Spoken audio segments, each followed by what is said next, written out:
문화재청이 소관법률 개정을 통해 유네스코 세계유산 국제해석설명센터를 본격 추진합니다. 세종시에 들어설 센터는 산사, 한국의 산지승원 등 글로벌 유산의 역량 제고에 기여할 것으로 보입니다. 자세한 내용 이동근 기자입니다. 문화재청이 최근 국회 본회의에서 의결된 소관법률 개정안 5건을 정식 공포했습니다. 이 중 세계유산의 보존 및 활용에 관한 특별법을 통해 유네스코 세계유산 국제해석설명센터 설립에 근거를 마련했다는 해석이 나왔습니다. 정부와 문화재청은 그동안 세계유산 해석과 관련된 국제회의와 부대 행사 등을 개최했고 지난해 열린 제40차 유네스코 총회에서 센터 설립을 승인받았습니다. 세종시에 들어설 예정인 센터는 세계유산의 기준과 원칙을 위한 연구를 비롯해 각종 콘텐츠와 DB 구축, 디지털 기술 지원 등을 담당할 것으로 알려졌습니다. 이에 법 개정을 계기로 내년 2월부터 설립이 본격화되며 불교유산은 산사, 한국의 산지승원 등을 토대로 보다 전문화된 해설과 정보를 제공해 세계인과의 접근성을 강화한다는 입장입니다. 특히 전통사찰 7곳을 매개로 미래 세대 교육과 향후 관광산업에도 이바지할 것으로 전망하고 있습니다.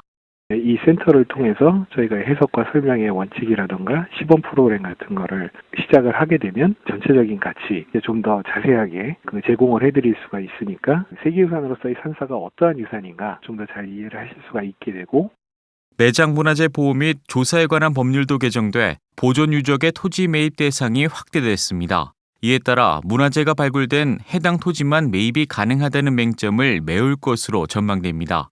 국가와 지자체 등이 주변 일대까지 사들여 사유재산권의 적정한 보상과 유적 보존의 효율성을 높인다는 취지를 담고 있습니다. 불교계의 경우 전국 폐사지 등을 기반으로 관리와 활용성 범위가 확대되고 향후 매장문화재 관련 시설 설치 등 공익사업의 운영이 이뤄질 것으로 기대를 모으고 있습니다.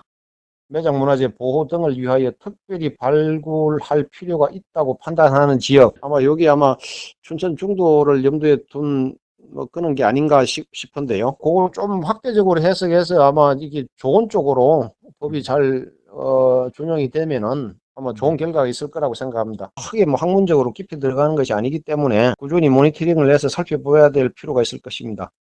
이외에도 문화재 보호법을 개정해 보관장소 변경 등 비교적 경미한 신고 의무를 위반한 경우 과태료 부과를 하향 조정했고 문화재 손실 보상의 절차와 방법 등에 대한 구체적인 규정을 대통령령으로 정하도록 했습니다. BTN 뉴스 이동근입니다.